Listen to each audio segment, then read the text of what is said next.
evening and welcome to this edition of News Leader on 6. Today is Tuesday, August 18th, 2020. I'm Andrew Todd.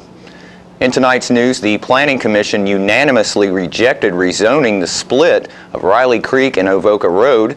We'll hear some of the governor's plan to reopen schools in Tennessee, and Good Samaritan is still meeting needs during the pandemic. We'll have all these stories and more on tonight's News Leader on 6. You made the time and the sacrifice to broaden their horizons, to see their smiles, but mostly to make lifelong memories. We think it's time to do it again, just the two of you. Don't let illness or injury slow you down. The rehab team at Life Care Center of Teloma is ready to help you live well.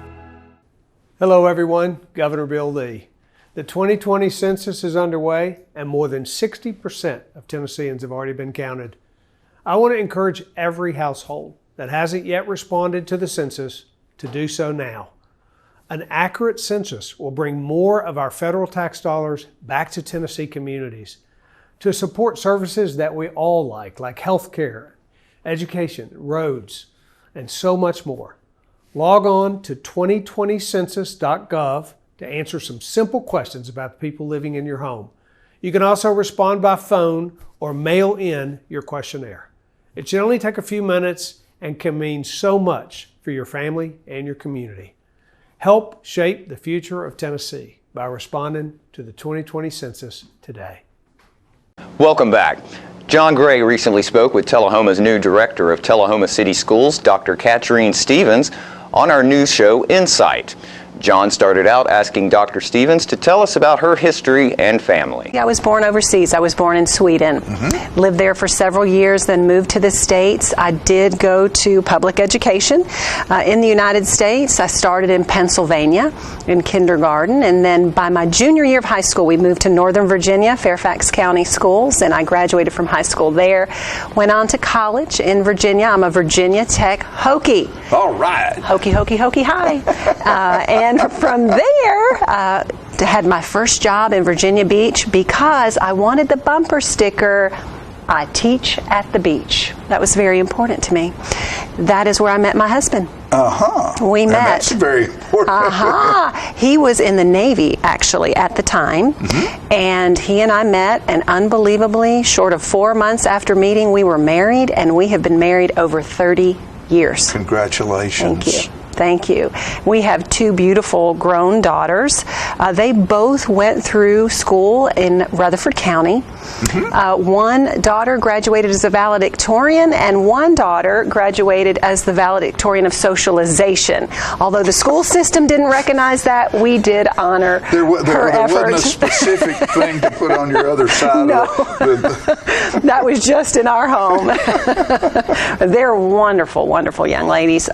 Our oldest, Kelsey, she has her doctorate in pharmacy. She's currently doing her residency at a hospital in Middle Tennessee. So she's doing wonderfully and is married. Her husband is terrific. We're so happy to have Joseph in our family, and he works hard at Nissan and is just a great addition. Okay. Our younger daughter, Madison, she is married to Will, another fantastic guy that we love having with our family, and they have two incredibly beautiful children. So I am a Mimi.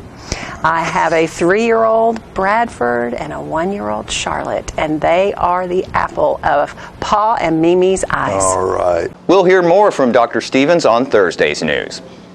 At last night's Teloma Planning Commission meeting, residents around the Avoca Road and Riley Creek Road split joined together to oppose the rezoning of the wooded area at the split for the building of a new store. Requesting to rezone 2.3 acres at the Y intersection of Riley Creek Road and Avoca Road from low-density residential R1 to neighborhood commercial district C3.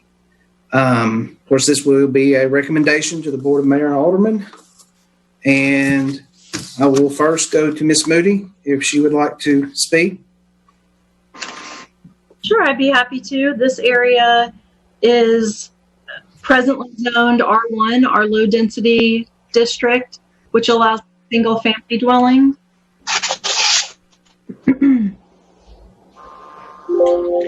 The our land use plan shows it as low density residential going into the future. And I would say that's fairly consistent. All of the existing uses are either agricultural or residential, with mostly subdivisions in that area. So the applicant is requesting some type of small scale commercial development. Obviously, it's only a 2-acre parcel. So it would be something small scale, something to serve the neighborhood, and request that we look at the C3 zoning. Our C3 zoning district is our only mixed use district that allows for some residential use and some small scale neighborhood commercial. As you're aware, we have not, while we adopted that zoning in definition, we have not done any land use studies or updated our comprehensive plan to indicate where that zoning district would best be applied in the city. At this time, because of those circumstances, the existing character, the land use plan, and the fact that we haven't done an updated land use study in that area, I'm not able to support this request. Well, we can go ahead and open the public forum of this. Would it be appropriate to let the applicant speak? He said he may save them some minutes. Okay, that'll be perfectly fine. Mr. Howard, if you would go ahead, and we'll give you the first 2 minutes, and then we'll go from there. My plans for this property's been sitting there a long time also. And there used to be a store, according to some people around this area, that was at that corner. I realized I came into this meeting knowing how you guys felt about this, and I understand your feelings about it. And I'm not trying to really come in there and put a 7-Eleven store in. I don't even have anything in mind to put in that location. But I envision something in an area that has that many houses around it and more houses coming. I would envision something there, like a coffee shop, something. I mean, there's trees there that could be hidden back in. The drainage problem was mentioned a while ago of the neighboring subdivision, that could be helped by this property, by giving some of that property to the city. And also the traffic. I mean, the entrance up there, that could be helped. But I was just envisioning something that people could walk to on all those sidewalks that we're putting in out there. As a neighbor, something for the neighborhood. My name's Brian Hayes. I live at 2106 Avoca Road. Directly across from this property that's under questioning for rezoning. I'm a voice for basically most of the neighbors that live along Avoca Road, as well as some as Fairways and from Emerald Meadows and the new Flint Rock subdivision there that's just been developed. And I do have a presentation here, and hopefully you can see my screen. Like I said, I'm presenting this to be a unified concern from us here on Avoca Road and Raleigh Creek. And basically, we know this is already approved for residential houses. And, we just want to make sure that even if this development goes forth with 4 houses or whatever, we want to make sure that traffic and drainage is really addressed in this. It's a major concern to all of us, and it's a major engineering problem for a civil engineer. Basically, this commercial property, we come. My wife's from Brentwood in that area, and those areas are getting commercial properties embedded into residential areas. But you're talking about like Publix markets and big things instead of little coffee shops and things. And one thing we're concerned about is you may have good intentions, Mr. Howard, but the next person who comes along may demolish it and do. I think there's got to be some expert, some engineering firm that needs to study this and get this under control, especially if we have the trees removed from this wide property development. You're going to increase the stormwater even more because you don't have roots absorbing the water. You have hardscape surfaces. It's going to generate more runoff. So there's got to be a real good detailed drain study, stormwater drain study to kind of figure out what can you do. Otherwise, taking those trees down, developing 4 houses there, even residential, we know that can be done, but we're really recommending that we get a real good drain study there before the plat is approved. That being said, I will call the question. And as stated, this is a unfavorable, our commission to the Board of Mayor and Aldermen. So basically, if you're saying yes, you're saying no, we don't like it. With that, Mr. Noes? Yes. Mr. Comer? Yes. Mr. Schwer? Yes. Ms. Smith? Yes. And I will vote yes as well to make it unanimous. So that we will send a unfavorable recommendation to the Board of Mayor and Aldermen for the rezoning of this. We'll be back with more News Leader right after these messages. When your family suffers the loss of a loved one, the caring and compassionate staff at Teloma Funeral Home and Coffee County Funeral Chapel are standing by to assist you in every way possible. We are proud to support local industry and offer only Batesville caskets. Many funeral homes don't own or operate a crematory. We utilize the only crematory in Coffee County. Your loved one never leaves Coffee County. We can accommodate any need and any budget. Consider our complete pre-need service to remove this burden from your family during their time of grief. Lock in today's low costs and protect from inflation. Tullahoma Funeral Home and Coffee County Funeral Chapel.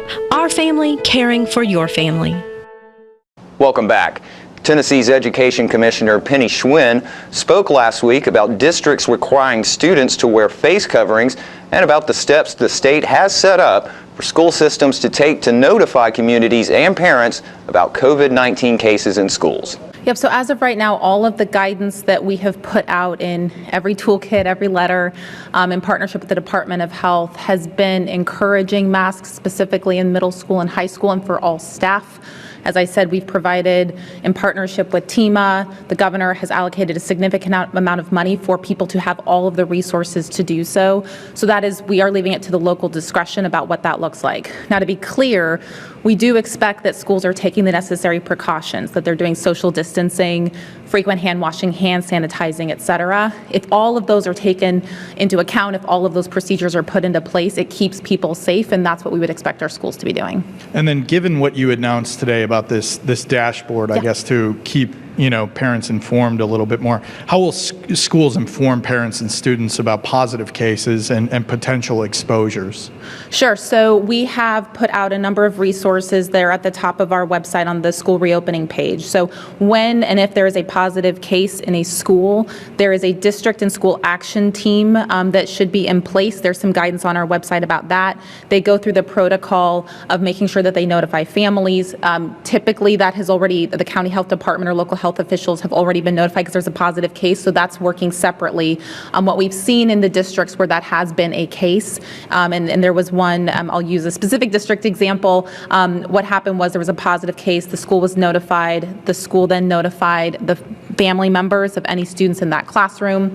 Those students all went into the mandatory quarantine period, and then they were able to resume school as normal. So our districts have been working through those protocols as expected for those that we've been in contact with in the first few weeks. After these messages, we'll be right back. It's not invoice. It's not MSRP. It's not Christmas Day, although it may feel like it. It's the lowest prices in Middle Tennessee, period. It's a Stan McNabb Chrysler Dodge Jeep Ram or Stan McNabb Chevrolet Buick GMC Cadillac before these prices are gone forever. All right, the cat's out of the bag at Carroll Street Liquor in Tullahoma. Now you know where to go if you're planning a get-together and want the ideal wine or spirit. Party planning can be stressful, but at Carroll Street Liquor you'll find everything you need. Mixers, gift sets, and all of your favorite spirit brands. So if you're feeling the pressure to pull off the ideal party, come to Carroll Street Liquor and select among the seemingly endless supply of wines, spirits, gift sets, and more. Your perfect party, it's in the bag with Carroll Street Liquors. Welcome back. John Gray spoke with representatives of Tullahoma's Good Samaritan Group about how they are operating during the pandemic. Dr. Kenny from Good Sam is here this morning, and I'm sorry, here. Melissa is here this morning to talk about what's going on at Good Sam. You know, because during this Corona time and what's going on and how people are having to act and react, it's changed a lot of the ways that our nonprofits are able to function as far as not just in fundraising, but in completing the job. Your mission is difficult to do, and so that's what we're going to kind of talk about. Well, if you can let me have a couple of minutes. You have all the time you want. I just want to say, during this virus, we have been able to persevere, and thank goodness for the support of churches and citizens in our fine city. They really came through and helped us. And our fiscal year ended May 31st. And we directly helped 4,396 people in 1,777 families this year. I think that's quite a bit. We're a little ministry, but we're mighty. I would think that's a whole bit. That's not just a little bit. We provided food for 948 families, helped pay utility bills for 277 families, we helped with housing expenses for 149 families, provided medication for 5 families, and just with cleaning supplies, dignity items, baby goods, and dog and cat food, we helped 405 distressed families. Outstanding. Yeah, I'm pretty happy about that. But we couldn't do that without the help of Melissa. She's a big part of it, and our thrift store too. So, yeah. So how are things going over there? Have y'all been able to stay operational during all of this? We were closed for a short while and received lots of donations because everybody cleaned out their closet. Oh, yes. When there was nothing else to do. I bet when you opened back up, the door was packed because there's some good stuff in there. Yeah, that's right. There is, and so people should come shop with us to get that good stuff at a good price. Tell everybody right quick, because we might have some people who not from around here. We have people coming and going in Teloma quite often. Oh, yes. Where you're located? At 210 East Grundy Street here in Teloma. That's right beside the Presbyterian Church. Yes, sir. Mm-hmm. Okay. And our hours are Tuesday through Saturday from 9 o'clock in the morning till 2 in the afternoon. Okay, so how can someone, what do y'all do for your fundraising? How do you do fundraising? Well, normally that has been curtailed, because of the virus. I would come and talk to you about, it's not a fundraiser, but it's more of a helping our neighbors in need, the Another Day of Hope. There you go. And then also our postal food drives have been put on the back burner. But as far as fundraising, we participate in some local, like the local Chick-fil-A. We also get a lot of help from churches in our area, but I have to admit the thrift store sales are our big driver. Yes. Well, and the reason I ask that is because, excuse me, a lot of folks have pandemic pounds. And the reason they do is they're eating at home more than they have probably in the last 15 years. And eating at home and not going out like we normally live is less expensive than the life we were living before all of this. So you have extra money. And when you have extra money and you want to find a really good place to share some of it, Good Samaritan of Teloma.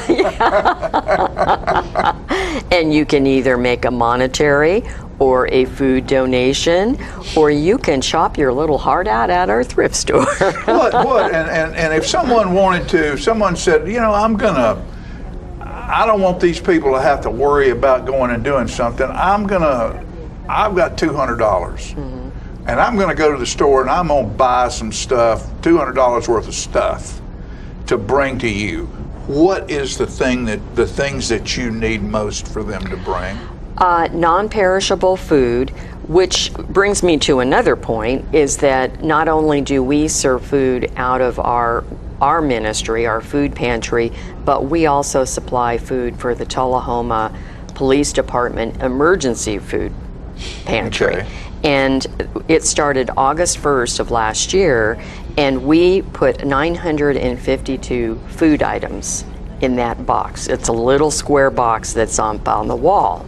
But what was popular in that box, and I'm getting to your point, is canned tuna, chicken noodle soup, Chef Boyardee ravioli, peanut butter, and ramen noodles. So anything along that line, we can use canned meats, beans, vegetables, like Dinty Moore stew, the raviolios, that type of thing would be really helpful. A lot of things with pop tops, like like Spam or deviled ham, Vienna sausages, we give those a lot out to our homeless people. Thank you, and continued good luck to both of you. And we'll be right back with more news after these messages. Ah, the glory days. Running to daylight on the gridiron and chasing a ball with a mind of its own. Cheering the team to victory and marching to the beat of your own drum. Memories that last a lifetime. But sometimes we're reminded of our glory days in ways we'd rather forget. Get back in the game. The rehab team at Life Care Center of Tullahoma is ready to help you live and play well. Welcome back. At the governor's last press conference, Mike Krause, director of the Tennessee Higher Education Commission, and Tennessee Tech University President Dr. Oldham spoke about the plan to reopen Tennessee universities. And what I want to start off by saying is probably the most important message to deliver right now about higher education in Tennessee as we get ready to welcome back 240,000 students is that it's going to look different. It's going to look different possibly than any semester we've seen before. I think we understand that in order to mitigate the risk of COVID-19 on our campuses, we've got to do things differently. That's going to look like a couple different things. First, online education is going to be a central strategy. We've asked many of our students to take at least part of their courses online, which allows us to de-densify the campus and then be able to focus on delivering face-to-face instruction safely. When we are delivering face-to-face instruction, we'll be doing that with strict protocols in place, ensuring that faculty and staff and students are able to be appropriately socially distanced. Obviously, all of this is in service of our most important goal, which is the safety of our students and our faculty. I think we also understand, though, that higher education in Tennessee, we have to keep moving forward. The core of our enterprise is providing opportunity for Tennesseans, helping them to get a great degree and a great job. We can't pause that. And so making sure that we do that safely has really been the focus of the summer. We've been preparing in a variety of ways, partnering with the Governor's Unified Command. First and foremost, I want to thank General Holmes and Team of Director Sheehan. We put on a series of unprecedented full-scale exercises at every one of our campuses, where we were able to simulate COVID-19 contingencies that may arise in the fall and help presidents and their senior teams to learn from that and adapt their tactics accordingly. Hello, Wings Up from Tennessee Tech. I'm certainly happy to provide a campus perspective on the impact to campuses and actions taken to respond to the COVID-19 pandemic. Despite the successful management of the crisis last spring, however, students almost universally told us they want to be back on campus. They strongly prefer a traditional on-campus college experience. So over the last 4 months, Tennessee Tech has put students first with our plans for a safe return to campus this fall with our Return to Tech plans posted on our website. We intend to start and finish our semester with on-ground classes that offer flexible formats that keep the health and safety of our students, faculty, and staff our top priority. Tech will be able to test symptomatic members of our campus community or those identified through contact tracing. We also can provide surveillance testing to targeted populations on campus, such as anyone from a specific residence hall or group. Our safety protocols include distributing PPE and requiring face coverings for all students, faculty, and staff in indoor spaces and where social distancing is not possible. Our classrooms look different. Each room has an adjusted capacity to allow social distancing. Each classroom, lab, auditorium, high-density spaces, and public areas such as the library will have an air purifier equipped with a HEPA filter and a UV light that will constantly disinfect the indoor air. We've additionally adjusted HVAC systems on campus to double the amount of fresh air circulated in our buildings. We've studied the safest traffic patterns within buildings and created designated exits, entrances, and staircases. Hand sanitizer stations are in every building, and over 70 plexiglass barriers have been installed. More than 20 no-touch temperature stations have been strategically located across campus. Tennessee Tech's return to campus is being created and managed by hundreds of faculty and staff who continue to put students first. We remain committed to our university mission, to our students, and the state of Tennessee, even in the midst of the current crisis.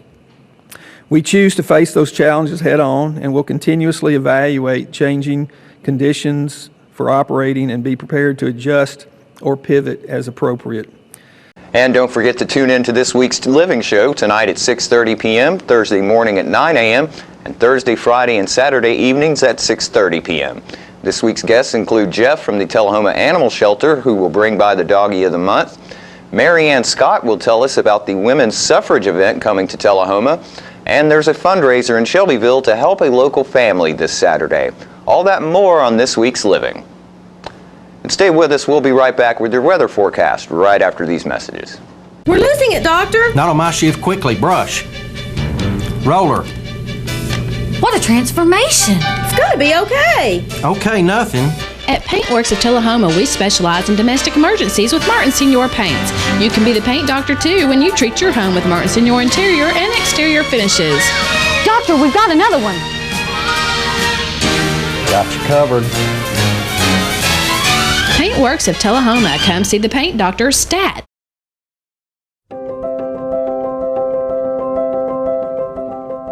Many Tennesseans are wondering, do masks really fight the spread of COVID-19? A recent study shows they do. 2 hairstylists worked for several days with respiratory symptoms and serviced patrons in close contact. Both stylists later tested positive for COVID-19. 139 clients were exposed to coronavirus after being in direct contact. Both stylists and their customers opted to wear masks.